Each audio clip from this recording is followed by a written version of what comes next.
18h35 et vous le savez, comme chaque vendredi, c'est l'heure de retrouver nos confrères du 1 Hebdo, l'heure de notre débat.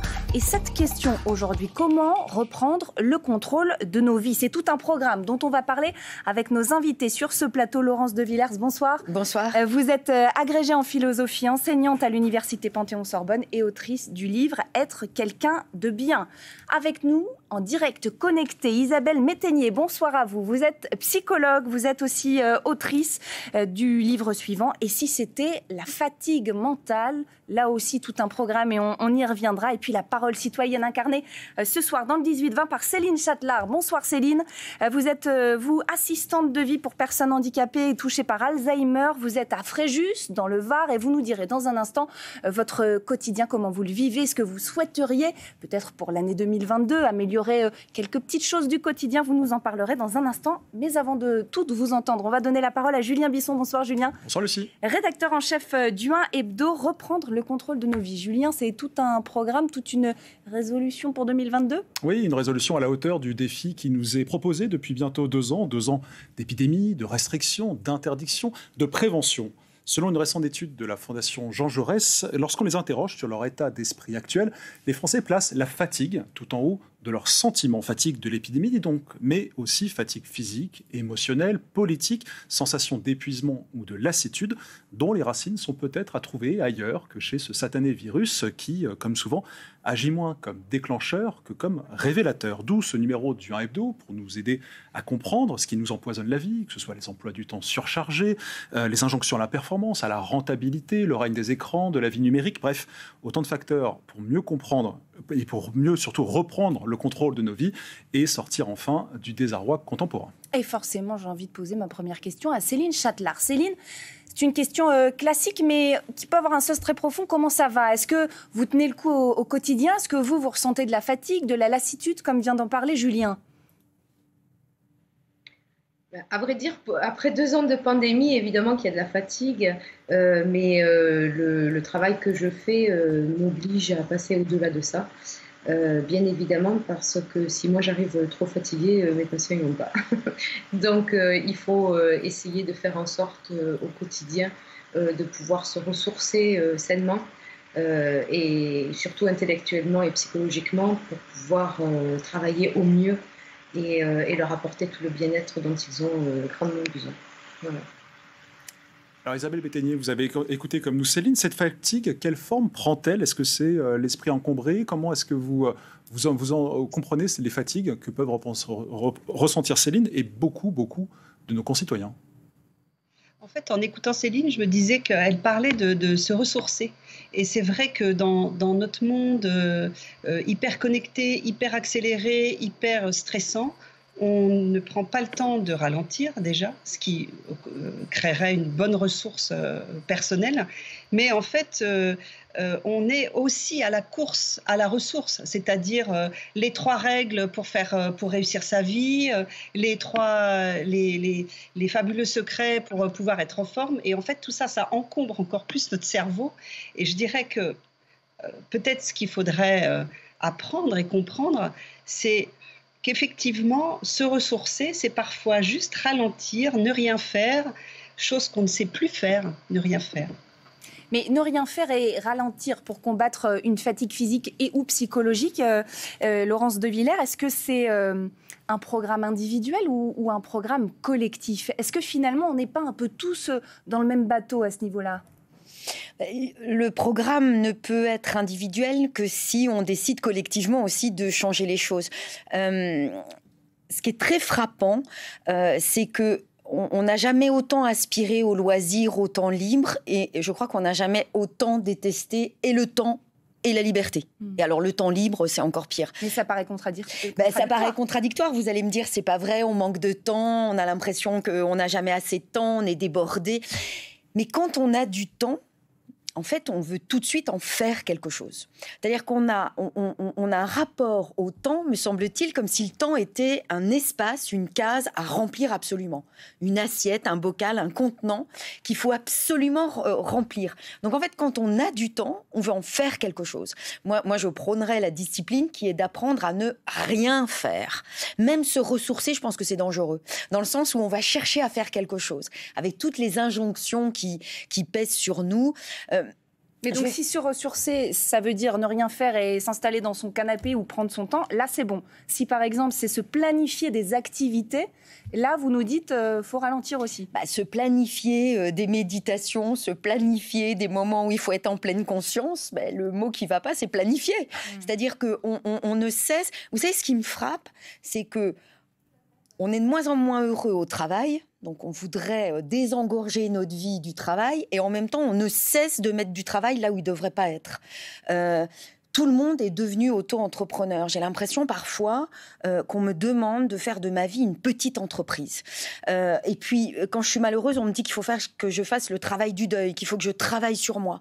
Moi, je revendique le fait que je ne veux pas travailler. C'est-à-dire qu'il y a des zones dans ma vie intime, ma vie intérieure, ma vie sur mon canapé où je ne fais rien. Ce n'est pas une vie d'entreprise. Je ne suis pas ma petite entreprise. Je ne plaide pas pour le développement personnel, mais pour le désencombrement personnel. On fait trop de choses. Et si vous prenez ça, c'est pour éviter justement le surmenage, parce que le surmenage, ça peut amener à beaucoup de choses très très désagréables et parfois au burn-out carrément. Et c'est ce qu'a vécu notamment un patron que France Télévisions a rencontré en 2016. C'est un reportage signé Isabelle Bechler et Sarah Enmoser. On en parle juste après. Contraint de licencier 300 employés sur 600 et de reconfigurer une entreprise, Arnaud Dupuis a connu un burn-out il y a une dizaine d'années. Il s'était consumé à la tâche en bon patron Superman. Un matin, on se lève épuisé, et puis un autre matin, on se lève épuisé, et puis le troisième matin, on ne se lève pas. Et on se retrouve dans son lit en train de pleurer.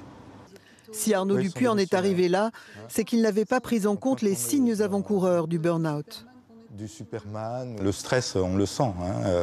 On le sent au niveau musculaire, on a des boules au niveau de la gorge, on a des pressions au niveau des poumons, on a le cœur qui se ferme, on a les psoasmes, les muscles qui sont tendus. Tout ça existe, mais on ne sait pas finalement que c'est un burn-out. Les médecins prescrivent une cure de sommeil. Arnaud Dupuis va dormir 22 heures sur 24 pendant 6 mois pour récupérer. Il aurait perdu son emploi et l'entreprise aurait peut-être disparu, sans l'aide et l'amitié de son bras droit de l'époque, Hervé Béraud. Arnaud, bonne année.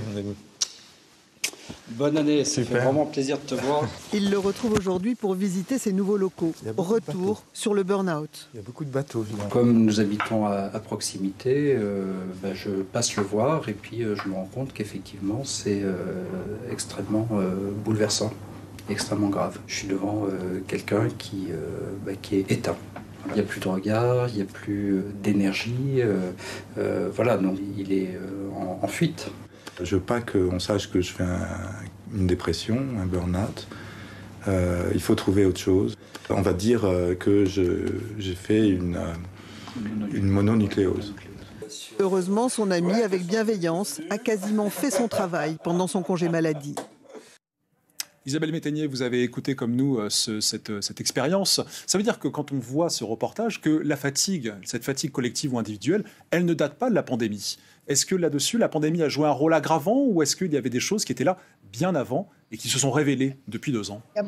On vit dans une société où on doit toujours aller bien. On nie les émotions, on ne sait pas réguler nos émotions et surtout, on nous apprend à ne pas les montrer.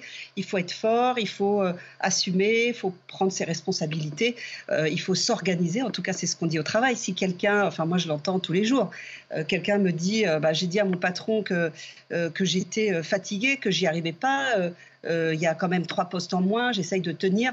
On lui répond, vous êtes mal organisé. Donc en fait, il y a une espèce d'injonction permanente à faire toujours plus, à tenir, à faire bonne figure.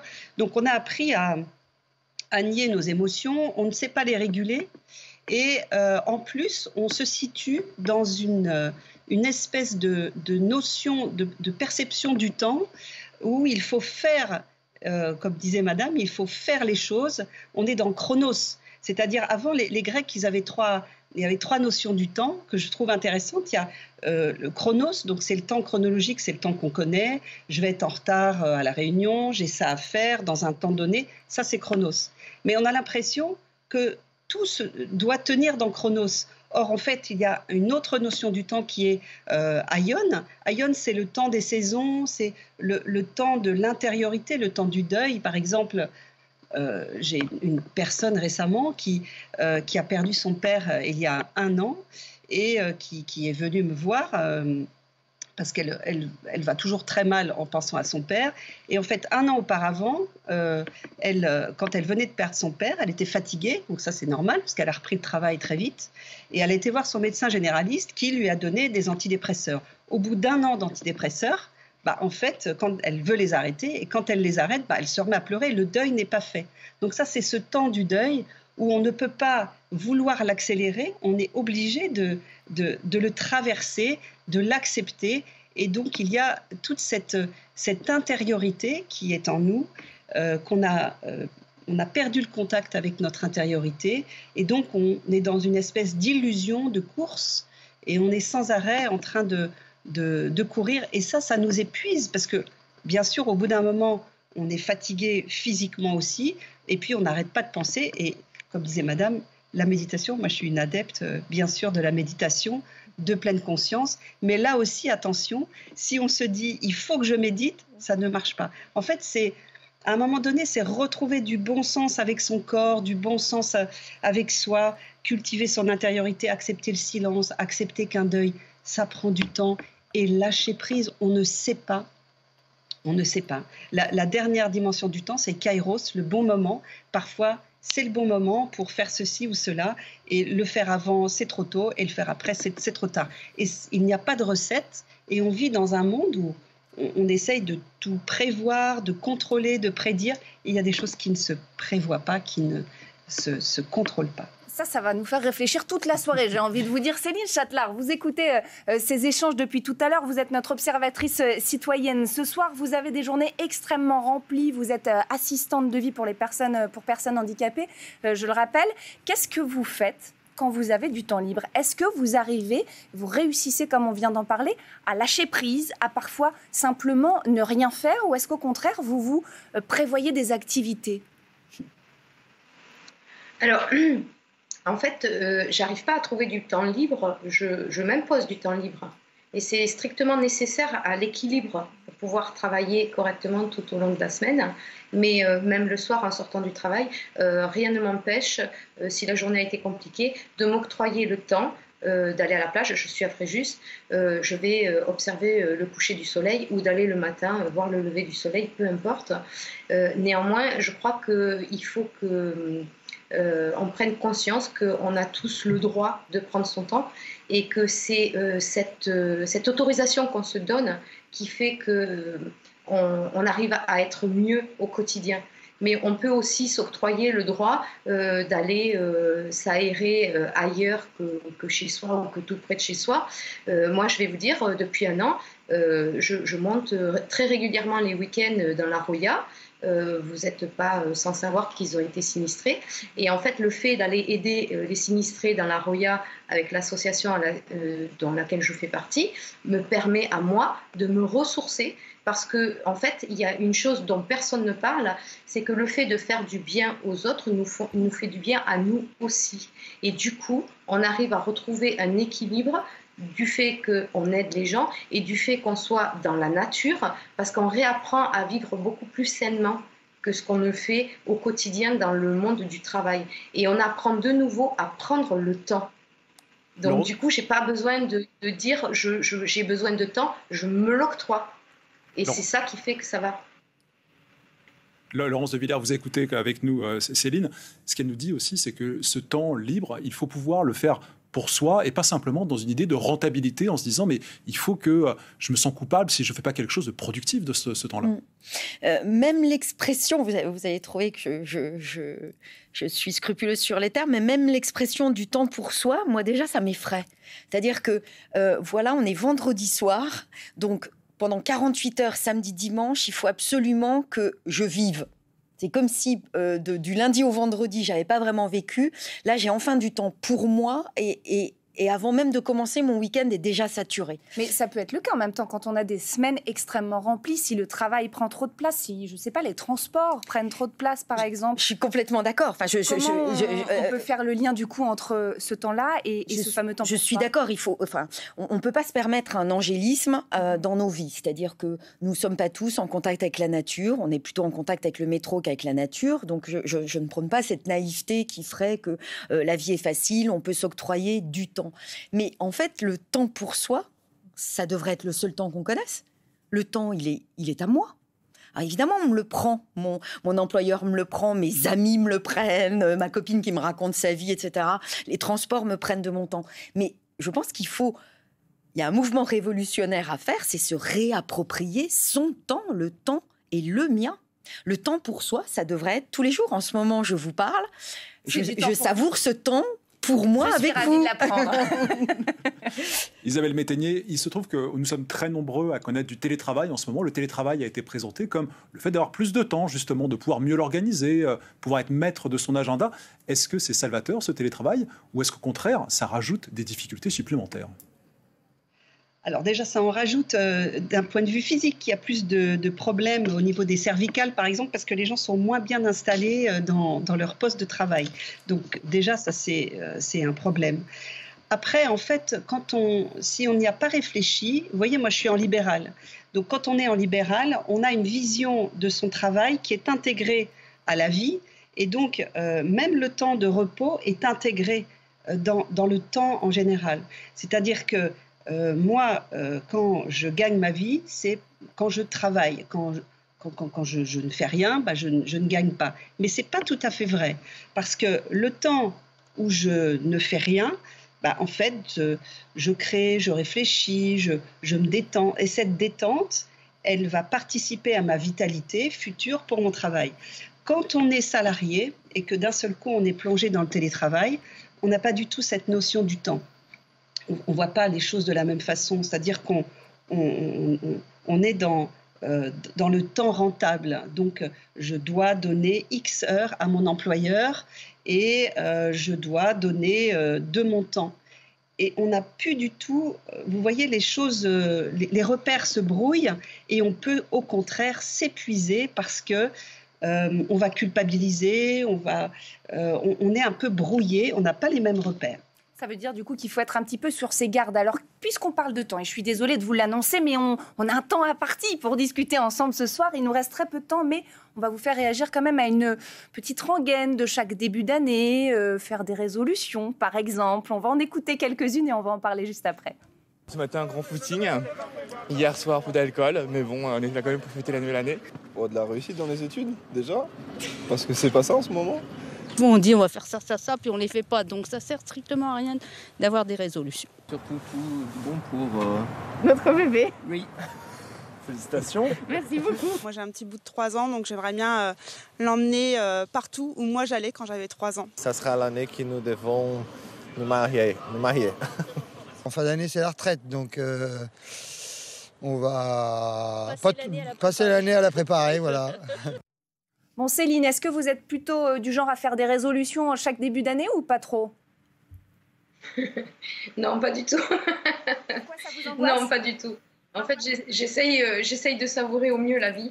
Et du coup, si j'avais un vœu pour cette année, je rêverais que les gens arrêtent de s'affronter et se rassemblent et retrouvent un peu de convivialité et d'humanité.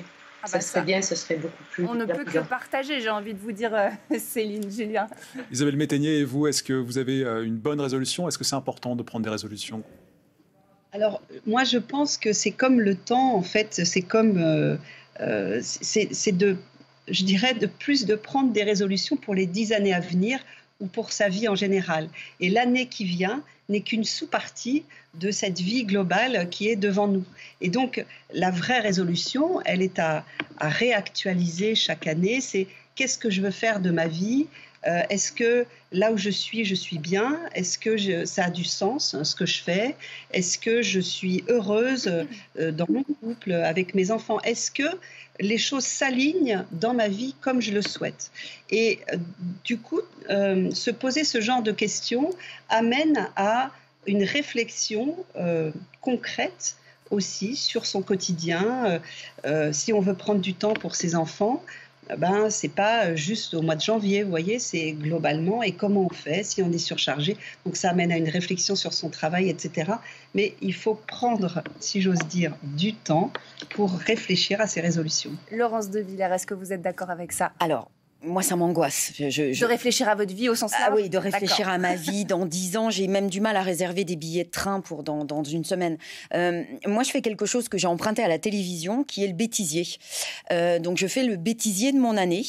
Et avec humour et parfois un peu moins d'humour, je me dis, bon, voilà, là, ça c'était clairement une bêtise. Ça, je l'ai raté, etc. Mais je ne prends aucune résolution. Je fais un bilan de, le bêtisier de mon année 2021. Il y a de quoi faire. Et je pense que la vie, c'est aussi... Alors, encore une fois, j'ai pas une vision romantique, mais la vie, c'est aussi des choses qui vous arrivent.